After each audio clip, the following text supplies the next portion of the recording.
Estás escuchando Insomnes, un espacio de Insomnia Teatro Condel por y para la comunidad cinéfila.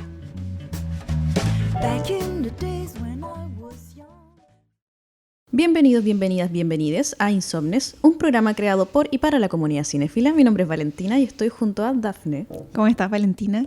Estoy muy bien, estoy un poco asustada con todos los materiales nuevos que tenemos ahora para trabajar. Sí, porque estamos muy contentas, estamos profesionalizando nuestro podcast, así que tenemos juguetes nuevos y los estamos estrenando hoy. Sí, Dafne está muy contenta con ello, yo me siento un poco cohibida, así que ya vamos a ver quién es la persona que mejor se desenvuelve con esto, quién es más natural. Bueno, y también estamos muy felices porque hemos tenido una muy buena acogida de nuestro podcast Insomnes, capítulo 1, y ahora vamos a estrenar nuestro capítulo 2. Bueno, y además estamos muy contentas porque tenemos un capítulo de lujo, porque tenemos a una invitada directa de México lindo y querido, o México mágico, Michelle Garza, la directora y guionista de una película de terror que se llama Huesera. Mexicano, suena muy mexicano. Es muy mexicano, está muy basado en su cultura. Sí, me parece que es una invitada de elite. Es una invitada de elite. Y además vamos a estar comentando un nuevo estreno de Movie que nos tiene muy emocionadas porque es una película muy intensa con una bellísima fotografía y cuyo protagonista es un burro y se llama Io. Nominada también al Oscar a Mejor Película Internacional. Sí, así que está buenísima. Vamos entrando entonces en nuestra temática del día de hoy, que es el terror. ¿Qué nos llama la atención del terror? Porque es una pulsión tan vital en nuestras vidas, porque tenemos pesadillas, tenemos esta ansiedad de que queremos abrir los ojos y ver la pantalla, pero también los queremos cerrar porque lo que está ahí nos da muchísimo miedo. Entonces quería preguntarte, Valentina, ¿cuál fue la primera película de terror que viste, que recuerdas haber visto y a qué edad fue, más o menos? No sé si puedo acordarme exactamente cuál fue la primera película de terror que vi. Tal vez lo tengo escondido en mi subconsciente. Me acuerdo mucho de cuál fue la que me asustó, que me persiguió por años. Esto debió haber sido cuando tenía como 10 años, cuando vi El Aro. El Aro es una película dirigida por Gore Verbinski, que es una adaptación de una película japonesa. Y fue una película que me persiguió hasta hace muy poco. De hecho, creo que la vi hace poco diciendo como voy a enfrentar estos miedos que me provocó El Aro. Y encontré que ya no me da tanto miedo, pero la encontré muy buena. Como que ese fue el giro que pude dar ahora. Como poder darle una segunda lectura y darme cuenta que era bastante buena y simplemente a mí me asustaba mucho porque tal vez no era una película para que una niña de 10 años viera, pero era la época en que uno veía todo lo que veían los compañeros. Uh-huh.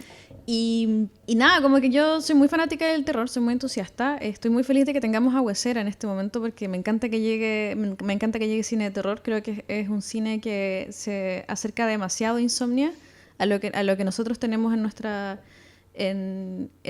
funciones. Creo que no hay nada más genial que poder verlo en un teatro antiguo, que probablemente está encantado, uno nunca sabe. O sea, hemos escuchado ruidos en Teatro Condel. ¿Ustedes escuchan ruidos? Probablemente es porque está embrujado. Bueno, la cosa es que pensando como en el terror, yo recuerdo que vi El Aro porque mis amigos del liceo, de la enseñanza media, eran muy cinéfilos y nos juntábamos a ver películas en las casas. Preparábamos algo rico y vimos El Aro. Yo creo que en la enseñanza media tiene que haber sido tercero o cuarto medio. Pero mi primera película de terror que vi fue por error. Y esas cosas que pasan por error a veces no suceden tan bien. Íbamos de visita a la casa de la mejor amiga de mi mamá con mi hermana. Yo debo haber tenido 6, mi hermano unos 4 años. Y ella le dice a mi mamá, oye, los monos van a ver una película, un muñequito. Y mi mamá, ya, bacán. Y era Chucky. Era Chucky, Chucky 1. En el estreno yo creo, pero viéndola como en esa época en que uno iba a arrendar el VHS. Y ahí vimos en VHS Chucky y recuerdo que yo soñé pesadillas por meses, mi hermana igual, mi mamá estaba furiosa. Y bueno, ahora yo lo veo y digo, chuta, no puedo jugar a esta amiga de mi mamá, de que no diré su nombre, porque es tan difícil para las mamás tener un momento para conversar tranquilas, que ella vio la oportunidad y obviamente nosotras nos quedamos pegadas viendo Chucky. Pues desde que partió sabíamos que estábamos viendo algo prohibido y eso es muy llamativo para los niños. ¿Y la has vuelto a ver? No. ¿No has tenido ese instante como el que tuve con El Aro? No, porque yo reconozco que quedé medio traumada con las películas de terror. Y mi hermana tuvo muchas pesadillas. Y fue duro para nosotras. Yo Chucky la vi hace poco y la encontré muy cómica. Es increíblemente cómica. Claramente tiene momentos de terror para un niño, porque no sé si están como planeadas para eso. el tipo de película que uno veía en la red. Como... Sí, igual que la película de los payasos, It, que la vimos y todos quedamos como con trauma con los payasos y ha sido un estigma con los que los payasos del mundo tienen que sobrevivir. Entonces, sí, pues, pero hay algo en el terror que llama, como que te llama, o es como, esto podría estar pasando. El otro día no me acuerdo con quién hablábamos que hay películas de terror que nos llaman porque sabemos que pueden ser verdad. Escuchaba a este ilustrador, Alberto Montt, que decía que le llamaba la atención y le daba muchísimo miedo todas estas películas de terror que sabía que podían pasar, porque en América Latina lo espiritual y el espiritismo es algo muy vívido. Entonces decía, a mí me da mucho miedo esas películas como El Exorcista porque yo pensaba que eran de la vida real, porque a mi hermana se le aparecía una niñita fantasma. Y eso es algo muy como de este realismo mágico que vivimos en América Latina y que yo creo que está muy presente en Huesera también.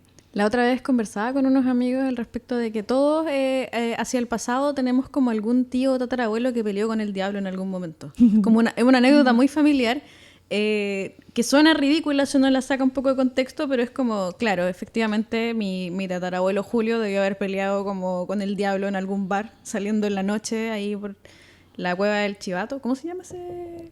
¿La Cueva del Brujo? No me acuerdo. O sea, pero al menos en Quilpué, que es una ciudad vecina de Valparaíso donde está nuestro teatro, está la Cueva del Brujo. Y toda la familia, y toda mi familia tenía historias de terror que habían pasado en la Cueva del Brujo. Que eso queda en el fondo del Carmen en Quilpué. Y sí, pues bueno, esta semana está bien cargada de terror. Y para la gente que nos está escuchando, les invitamos a que nos cuenten por nuestras redes sociales mientras están escuchando este podcast cuál fue la película de terror que más los atemorizó, les dio miedo y les hizo soñar pesadillas, a qué edad la vivieron. Cuando subamos este podcast quiero que ustedes nos estén comentando eso por nuestras redes sociales. Nosotros como siempre estamos en personaje, entonces cuando con toda la llegada de Huesera dijimos aprovechemos de dar algunas películas de terror más, no dejemos pasar esta oportunidad, por lo que en esta semana vamos a tener una doble función que para mí es un sueño cumplido. Básicamente vamos a tener Suspiria, de Darío Argento, una película clásica de brujas, de ballet, tiene todo el terror posible que se te puede imaginar, tiene hasta Miguel Bosé. Imagínate el tipo de terror que tiene. Y el viernes, esto es el lunes, y el viernes vamos a tener Suspiria, pero la versión de Luca Guadagnino, que es del 2018, si más no recuerdo. Claro, tenemos la versión de Darío Argento de 1977 y la de Luca Guadagnino, que es del 2018. Imaginen, yo estoy diciendo todo esto de memoria porque estoy atacada por los micrófonos que hay acá, pero la Dafne tiene en su poder toda la información técnica y la chunté. Sí. Así de fanática soy de Suspiria. Algo muy increíble de Suspiria es que la original es un clásico, no se puede ignorar esto, pero la versión de Luca Guadagnino no es como estos típicos remakes que vienen como a arruinar un poco como el legado del original, sino que viene como a enriquecerlo. Obviamente tiene unas performances increíbles de Tilda Swinton en todas las versiones de Tilda Swinton posibles. Como que agranda la mitología que hay dentro de Suspiria, la hace muchísimo más rica en consistencia, y ver las dos dentro de la misma semana en un solo lugar para mí es como un regalo. Maravilloso. Y si nos puedes contar más o menos de qué trata Suspiria, sin spoilers, ¿cuál es la línea de argumento? El argumento principal en ambas es la historia de una bailarina, de una aspirante bailarina que entra a una academia prestigiosa en Europa del Este. La ironía es que ambos, Darío Argento y Luca Guadagnino, son italianos, pero esto yo creo que es como una especie de Berlín comunista, una cosa como Polonia, una cosa así en la que suceden los hechos de Suspiria, y cosas extrañas comienzan a pasar en la academia de baile a la que llega ella. Tengo entendido que las dos versiones ella es de Estados Unidos, como que es una estudiante invitada, y comienzan a pasar cosas. Hay una bailarina que desapareció, profesores extraños, escenas de baile increíbles y brujería. Muy recomendable entonces. Pero aparte vamos a estar dando Existence, 1999, de David Cronenberg. Esta película de David Cronenberg no es una película de terror, es una película de ciencia ficción, pero aquí vamos a hacer un buen enganche, porque David Cronenberg es como conocido papi del body horror, un subgénero del cine de terror en el que el terror está se centra en todo lo que es como el cuerpo y en las transformaciones del cuerpo y en las evoluciones, involuciones que pueda tener este. Ha tenido ya ahí varios intentos en este mundo. Está Videodromo, uno de los clásicos. Crash, que no es exactamente de eso, pero sí también tiene como unos momentos bien body horror. Y la última que tuvimos nosotros en estreno el año pasado fue Crímenes del Futuro. Y eso era más directo el body horror ahí. Claro, y esto, bueno, Crímenes del Futuro lo pueden ver en Movie, así que si tienen esa plataforma, súper recomendada que la puedan ver por ahí. Y algo que nos fascina mucho es que Huesera está dentro de este subgénero del cine de terror que es el body horror. Claro, así que está todo conectado en este multiverso que es Insomnia Teatro Condel. Así que ya saben, tenemos este estreno de Huesera el día sábado de esta semana y vamos a escuchar la entrevista que le hicimos a Michelle Garza, que es esta directora de México, guionista y egresada del Centro de Capacitación Cinematográfica de la Ciudad de México. Se ganó una beca para irse a Reino Unido, ya hizo la maestría en cine de Goldsmith University of London y ha tenido cortometrajes. Mayoritariamente su trabajo es de cortometrajes que han sido seleccionados en más de 70 festivales internacionales de varios países, en Sitges, Habana, Cine Latino de Toulouse, Fantasporto, entre muchos otros. Así que les dejamos súper recomendado que pueden escuchar esta entrevista que le hicimos a Michelle Garza. Bueno, y comentarles que Huesera es la ópera prima de la directora mexicana Michelle Garza. Fue reconocida en el Festival de Cine de Tribeca en Nueva York como la mejor directora de nuevas narrativas, y recibió el premio Nora Ephron también para realizadoras y mujeres guionistas. Además de que se llevó en el Festival de Sitges en España los premios de Black Window y Citizen Kane por mejor directora revelación. Así que ya esto va pintando para bueno en este estreno de Huesera que tenemos. Acerca de la ficha técnica, esta película se estrena el 1 de abril a las 9:30 en Insomnia, mexicana, del año 2023, donde mezcla un género de horror, pero maternidad también está metido por ahí. Y el elenco está compuesto por Natalia Solián, Alfonso Dosal y Mayra Batalla. Huesera parte cuando Valeria se entera de que está embarazada. Una entidad siniestra pondrá en peligro su vida y la del bebé que está por nacer. Así que ya saben, este es la temática que trata esta película y vamos a hablar con mucha profundidad con Michelle Garza, así que escuchemos lo que conversamos con ella. Miradas creativas. Conversamos con realizadores del momento sobre sus procesos creativos. Miradas creativas.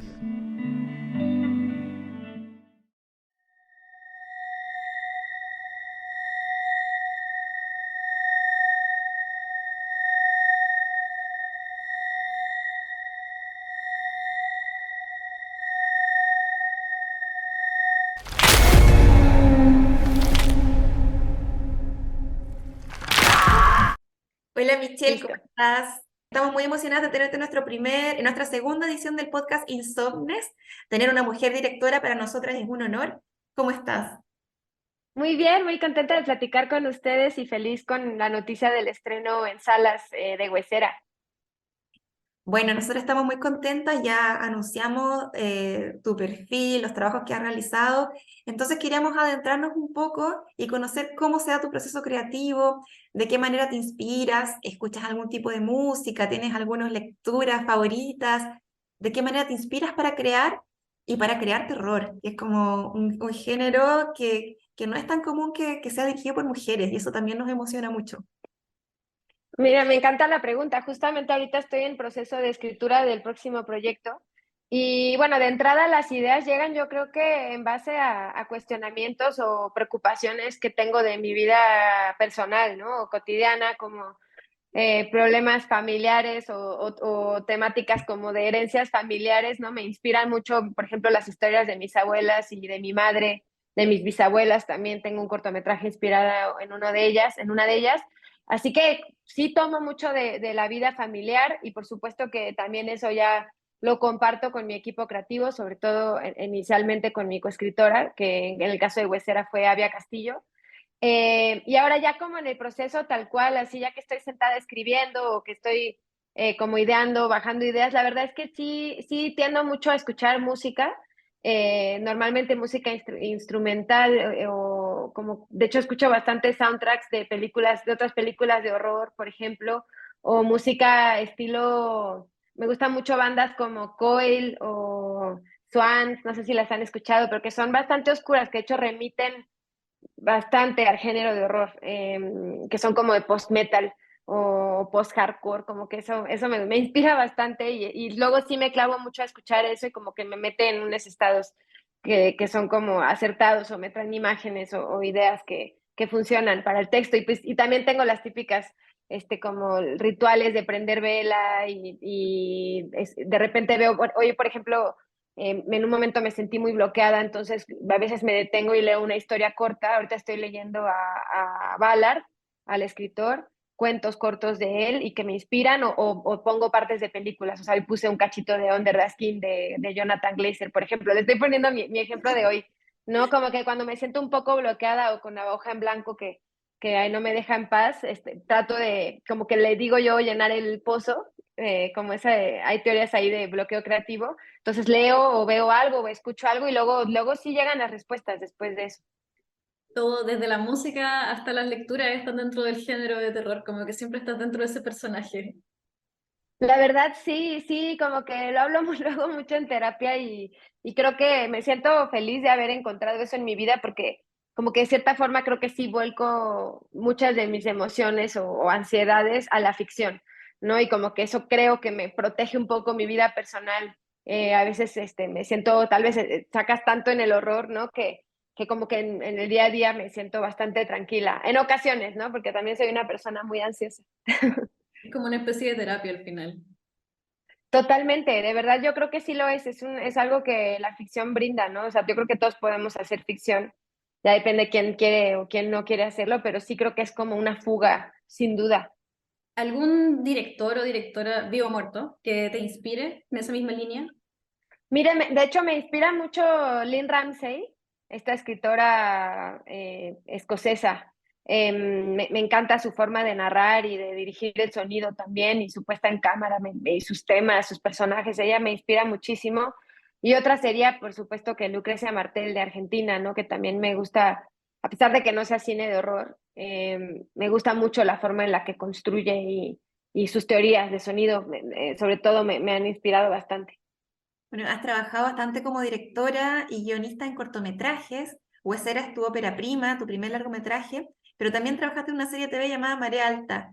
Todas estas creaciones, piezas audiovisuales son mayoritariamente de terror y suspenso, entonces queríamos saber qué es lo que te mueve de estos géneros, qué es lo que te lleva a crear en esta área.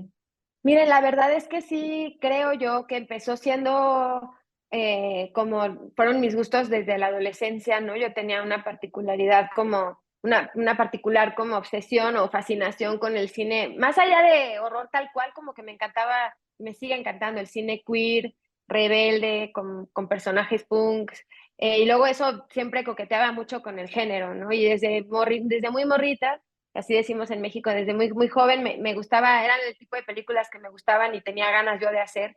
Y luego ya creciendo me fui dando cuenta de lo poderoso que es el género en realidad para hablar de problemáticas sociales y políticas o personales que a veces son muy difíciles de conversar o de desmenuzar en la vida diaria, ¿no? Entonces, ya que entendí eso, también todavía me inspiró más y me apasionó más el género.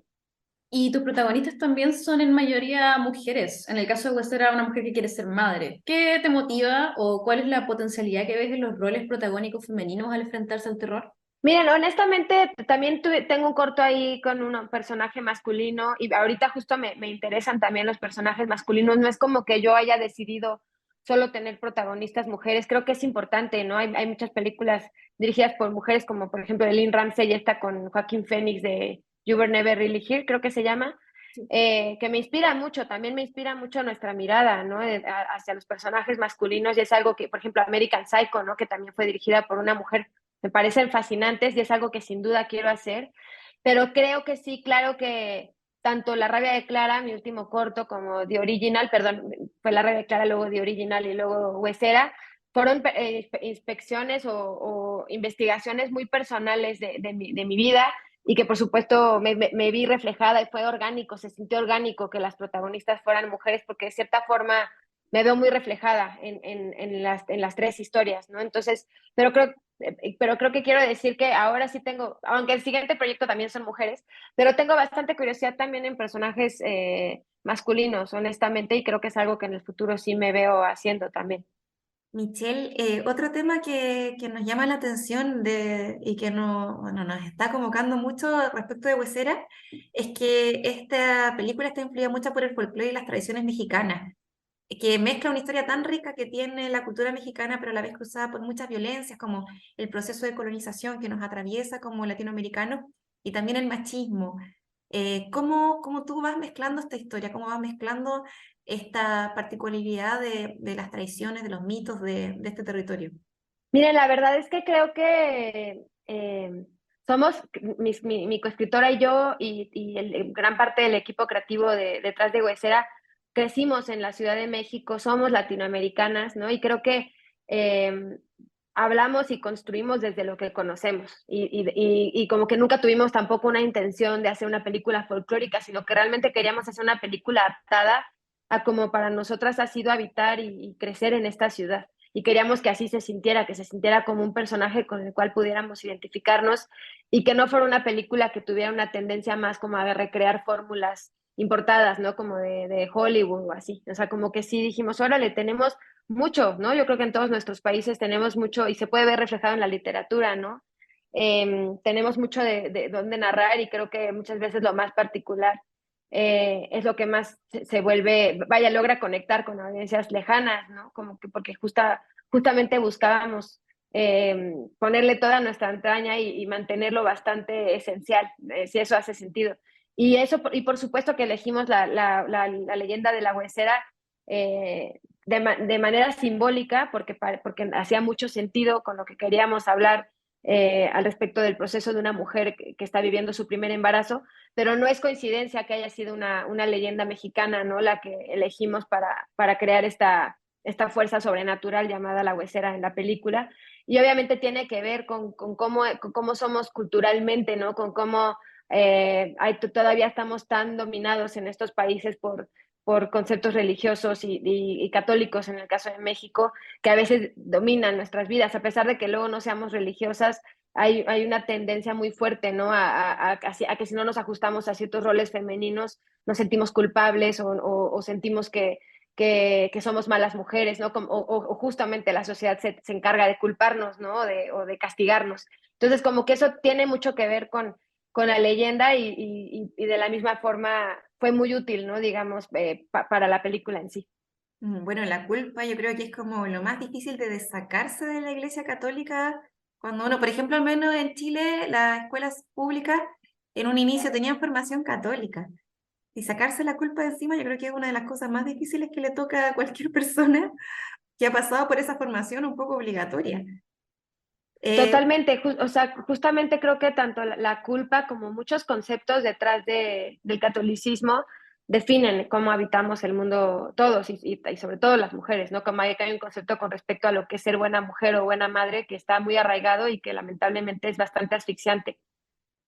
Bueno, es difícil que lleguen muchos de los trabajos que se producen en Latinoamérica a Chile y nosotras estuvimos revisando parte de tus cortometrajes, nos encantaría poder verlos todos.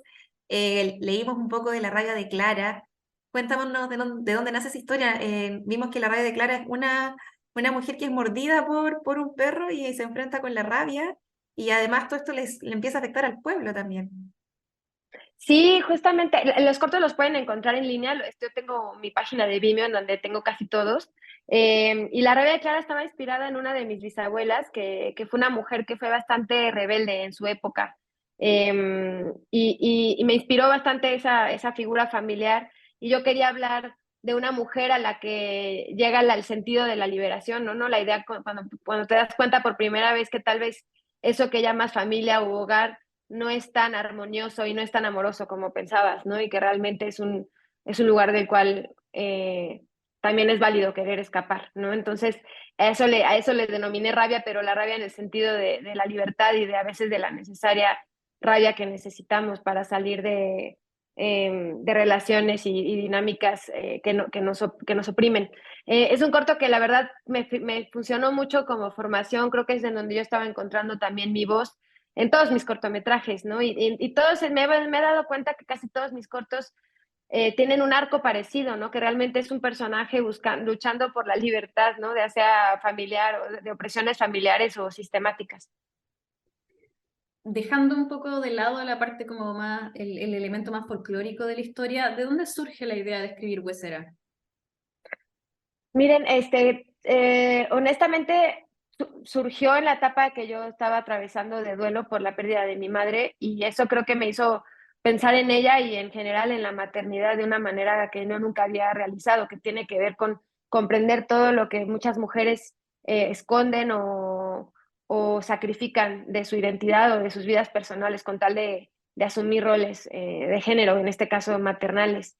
Y me di cuenta de figuras, otras figuras en mi familia, sobre todo una de mis abuelas, que tenía que ver con cómo le adherimos la idea de maldad a una mujer que no cumple, que no logra cumplir con esos roles de ser madre cuidadosa y perfecta, ¿no? De cómo eh, esa figura en mi casa yo crecí con un concepto bastante oscuro de ella, porque fue una mujer que tomó una decisión similar a la del personaje de la película, y me pareció muy inspirador que nunca tuve acceso yo a su historia de vida, hasta que pregunté y hasta que hice la batalla por poder escuchar acerca de ella y me parece que escucharla fue muy liberador y que me hizo complejizar un personaje de ese tipo y entender que hay, digamos, muchos motivos por los cuales las mujeres podrían tomar una decisión así de radical, ¿no? Y que es importante hablar de ese tipo de personajes y que existan en el imaginario cinematográfico, sobre todo latinoamericano y de México en mi caso.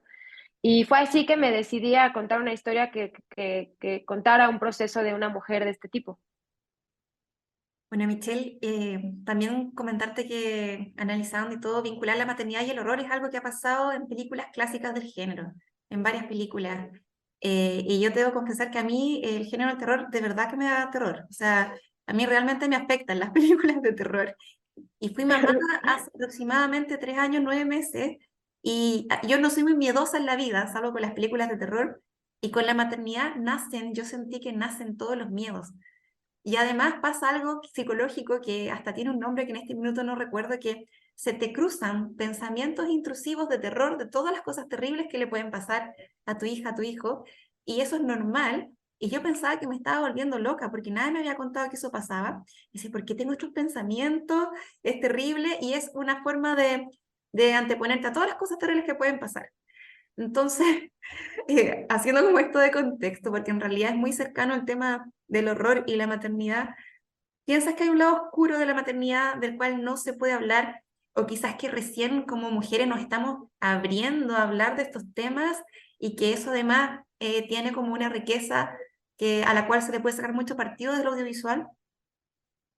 Claro, por supuesto, o sea, creo que es un tema muy enorme, ¿no? Y muy complejo, pero creo que tiene que ver con el ser humano, o sea, que nada es blanco y negro, nada es bueno y malo, ¿no? Como que todos habitamos unos grises ahí muy complejos y ahí también está la maternidad y se espera del proceso maternal tanto, ¿no? Tanto se le culpa a las madres casi de todos los males del mundo.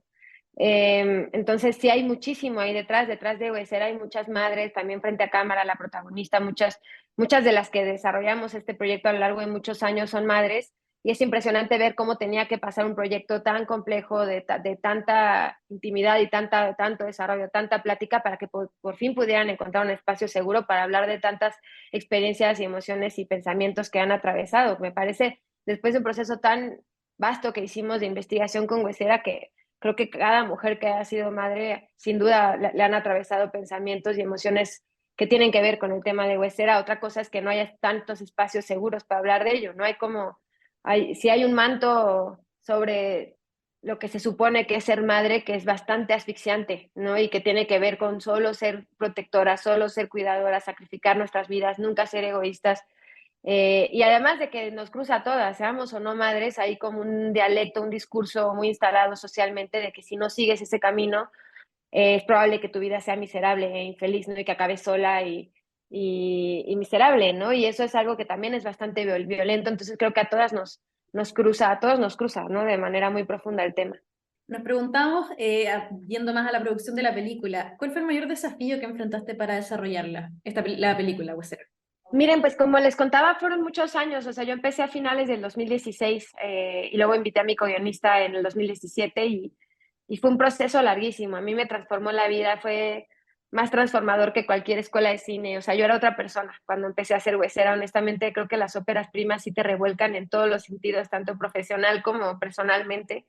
Creo que lo más complicado fue no quitar el dedo del renglón, porque tuvimos mil obstáculos y te tienes que seguir enamorando de tu proyecto, ¿no? Porque hay mil motivos por los cuales podrías decidir ya no seguir adelante, porque por momentos parecía un proyecto imposible, aparte se nos atravesó una pandemia. Es un proyecto hecho con muy pocos fondos, la verdad, con fondos pequeños aquí del Instituto de Cine Mexicano. Entonces, sí hubo muchos momentos en los que pude haber decidido dejarlo atrás, ¿no? Y hubo algo en mí que se mantuvo constante y paciente. Y creo que eso fue lo más complicado y de lo que ahorita más feliz me siento, ¿no? De haberme mantenido ahí y haberle visto el potencial al proyecto y haber también dado, ¿cómo se dirá? Como celebrar o darle ese regreso, esa vuelta a todo el equipo que está detrás de Huesera, ¿no? Como porque no solamente fui yo, ya fuimos un equipo muy grande de personas detrás de esta película que, a pesar de que era mi primera vez dirigiendo, creyeron en mí, creyeron en el proyecto, entonces eso fue motivándome, ¿no? Para seguir adelante. Nos preguntábamos también como, ¿por qué recomendarías verla, tanto en nuestro cine como en Chile, por ejemplo?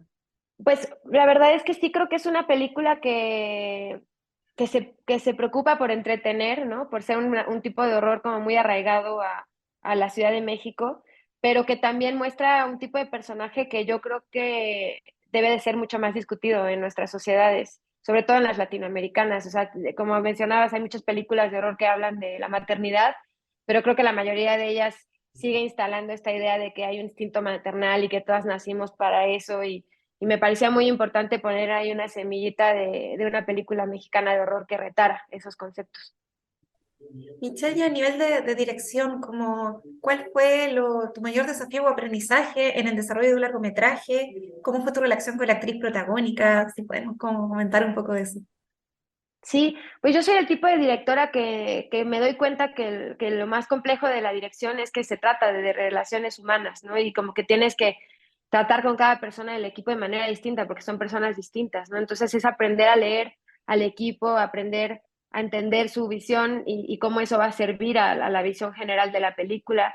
Y es un estado de conversación constante y que va evolucionando. Y yo soy de las que escucha muchísimo a los actores, que les deja proponer, altero el texto en base a sus propuestas y así fue un proceso muy rico, muy largo sin duda, vimos muchas películas juntos, discutíamos cada semana, fue un proceso de años, la verdad, y que sí fue, como les decía, tal vez la mejor escuela de cine y que me enseñó que lo más complejo del cine son las relaciones humanas y el hecho de que te tienes que rodear de personas que te hablen de manera horizontal, que crean en el proyecto y no en su ego, ¿no? Y eso es difícil de leer y hay veces en las que es importante hacer ese proceso de introspección y ponerte el saco de a veces tener que decir que no, ¿no? O tener que tomar rumbos distintos, ¿no? Que a veces esas conversaciones, ¿no?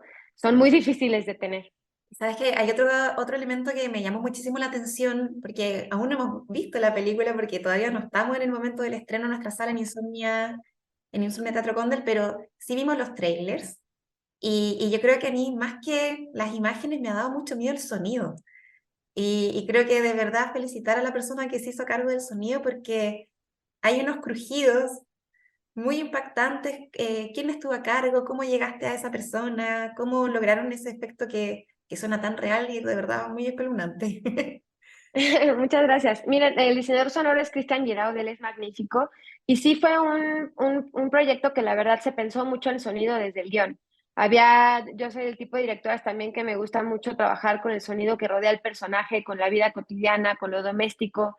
No me gusta usar efectos de otros mundos, sonidos de bajo o de efectos, ¿no? Como suele haber en el horror. Entonces, eso fue muy rico trabajarlo con Cristian porque él estuvo de acuerdo y juntos le fuimos dando una identidad particular a Huesera que tuviera que ver con los mundos cotidianos de la película. Y asimismo fuimos construyendo, ¿no? La verdad es que hizo una investigación muy vasta de crujidos, de huesos, ¿no? Hasta llegar a la conclusión de que lo mejor era usar a personas reales, ¿no? Ya que los huesos, pues como tenemos la piel que recubre, suena distinto cuando está dentro de la piel los huesos crujiendo a que si están afuera, ¿no? Entonces, poco a poco fue con muchos materiales haciendo pruebas hasta que literal fue con personas y como dándole diferentes efectos o filtros a esos mismos sonidos para ya como quedaron al final los crujidos. Bueno, Michelle, y ya para ir finalizando esta entrevista, y sabemos que las personas que nos están escuchando van a quedar con muchas ganas y ansias de poder disfrutar y aterrorizarse con Huesera en nuestra sala de cine, preguntarte por lo que se viene, porque estoy investigando que estás en un proceso con una producción como un segundo largometraje que se llama Palizada. ¿De qué se trata Palizada? ¿Qué es lo que estás buscando con esta nueva película? Así es, justamente ahorita estoy en el proceso de escritura, bueno, de reescritura, y es una película también de horror que va a estar también ubicada en México, en otro estado, más al sureste, y es una película que habla de las relaciones familiares otra vez y de las invasiones que luego llevamos a cabo dentro de nuestras propias casas. Y es como, tiene que ver con el horror cósmico, estamos un poco inspiradas también por ese tipo de fuerzas de la naturaleza que a veces pueden ser crueles por el simple hecho de no ser humanas, si eso hace sentido, pero estamos ahorita justo en ese proceso de investigación y de reescritura. Bueno, súper interesante, te deseamos todo el éxito con Valentina en esta nueva producción. Esperamos también poder estrenarla en Insomnia Teatro Cóndel acá en Chile. También una sala de cine que es muy adicta al body horror, algo que estuvimos comentando durante este capítulo. Estuvimos comentando bastante el terror en este capítulo, así que te agradecemos muchísimo esta entrevista y haber podido conectarte con nosotras. No, al contrario, les agradezco yo a ustedes y muy emocionada de que Huesera se pueda ver en Chile. De verdad que es una película que fue muy pensada para nuestra audiencia latinoamericana, así que espero que la disfruten. Miradas Creativas. Conversamos con realizadores del momento sobre sus procesos creativos. Miradas creativas. Bueno, ya escuchábamos a Michelle Garza, directora y guionista mexicana, que nos daba todos los detalles de su última película y su ópera prima, Huesera, que se va a estar estrenando este sábado 1 de abril en nuestra sala de cine en Insomnia Teatro Cóndel. Y vamos cerrando nuestro podcast con la última sección, que es algo para lo que nos hemos preparado muchísimo con Valentina, porque vimos Io, el estreno del mes de Movie, y es una película que está muy bien realizada y que tiene como protagonista a un burro. Un protagonista como... No sé cómo partir hablando de esta película, así que... Mira, una de las cosas que a mí me llama la atención es que por lo general las películas donde uno ve protagonistas animales, los animales son como humanizados. Hablan, bueno, podemos hablar las clásicas como de la infancia, Babe, la telaraña de Charlotte, todas las de los perritos que hablan, Beethoven, bueno. Y esta es la primera película, que después nos enteramos que no era la primera, en donde el burro no deja de ser un burro. No es un burro que habla, no tiene diálogos, y sin embargo, en ningún momento deja de ser el protagonista de esta película. Io es una película polaca, del también director polaco Jerzy Skolimowski. Me perdonarán el polaco. El pobre polaco que tengo en este momento. Ya se habrán dado cuenta que en la entrega anterior que con el nombre de Darren Aronofsky tengo dificultades con esto, pero vamos de lleno. Es importante lo que estoy diciendo, el dato de que es polaco, porque todo lo que ocurre en Io está muy... es muy europeo, muy centrado en ciudades de Europa. Y está muy enraizado a la cultura propia de Polonia.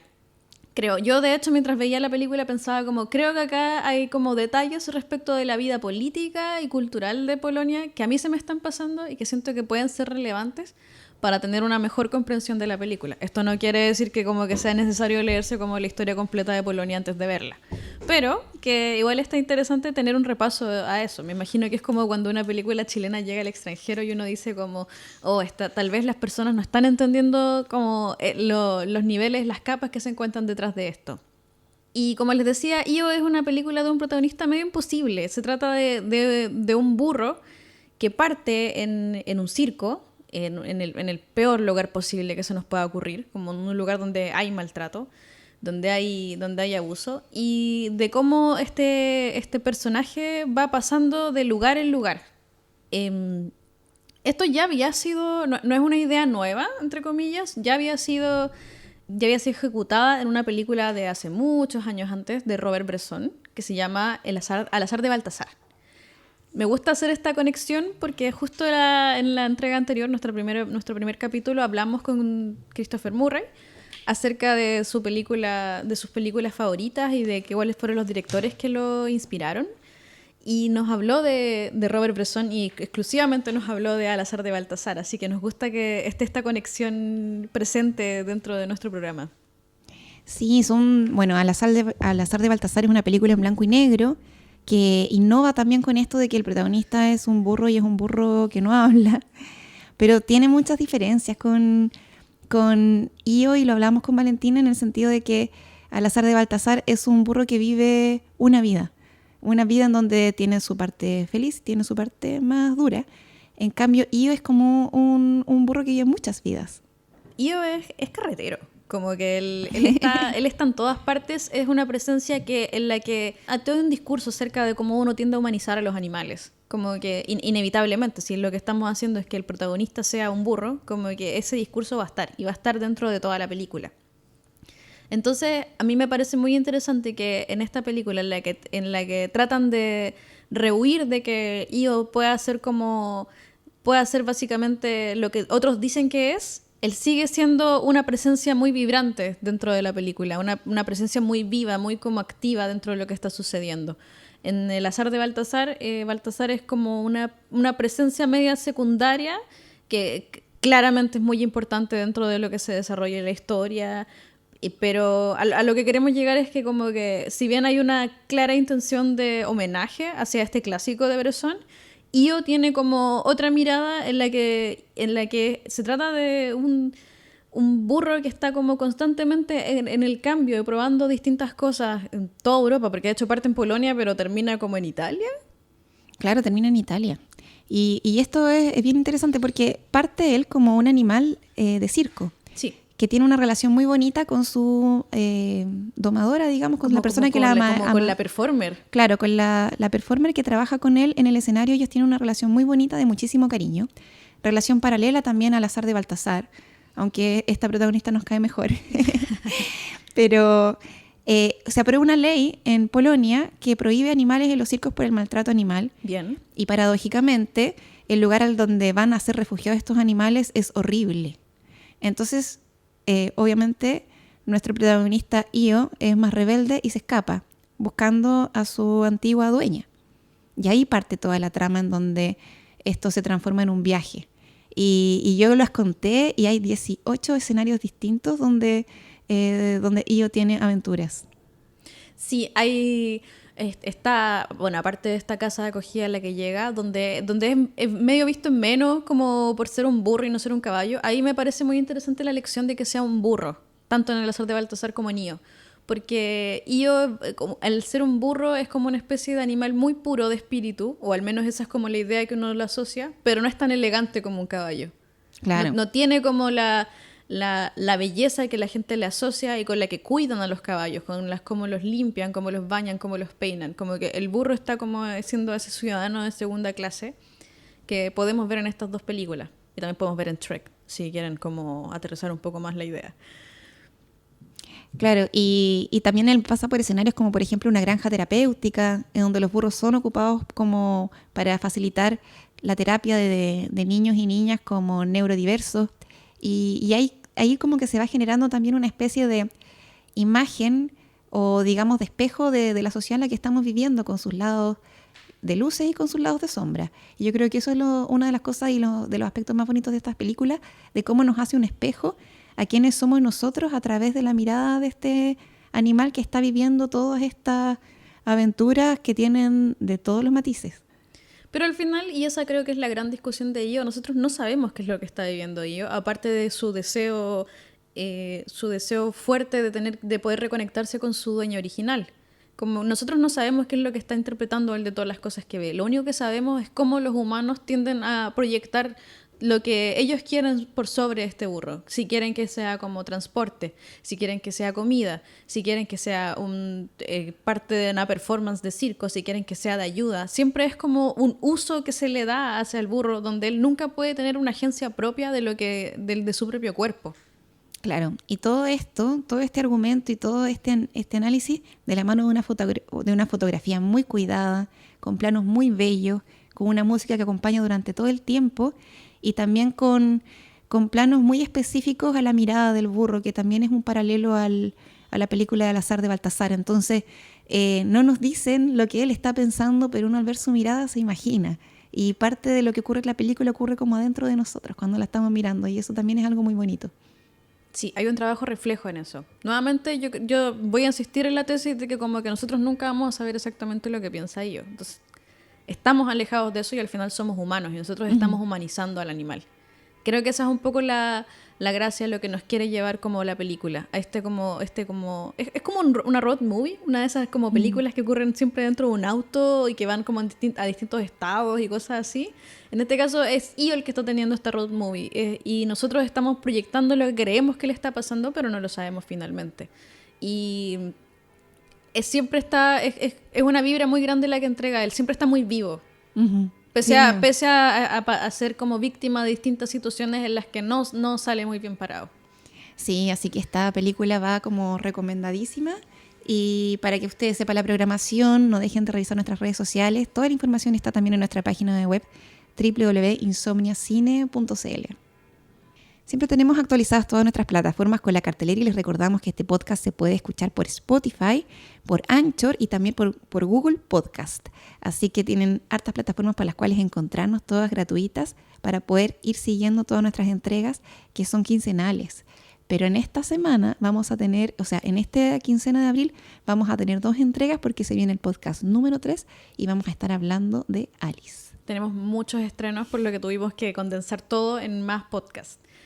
Recuerden seguirnos en redes sociales y escribirnos, por supuesto, sus comentarios al respecto de lo que opinan de lo que hablamos hoy día, de Michelle y de Huesera, de Io, qué es lo que quieren ver, qué es lo que vienen a ver. Coméntenos, escríbanos. En Instagram somos insomnia-teatro-condel.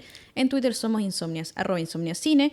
En Facebook somos insomnia.alternativa de cine. Y recuerden que la pregunta esta semana va a ser ¿cuál fue la primera película de terror que viste y qué te provocó? Eso, nos vamos despidiendo de Insomnes capítulo 2, que esté súper bien, Vale, y nos encontramos en una nueva entrega. Tú también, Dafne, nos vemos.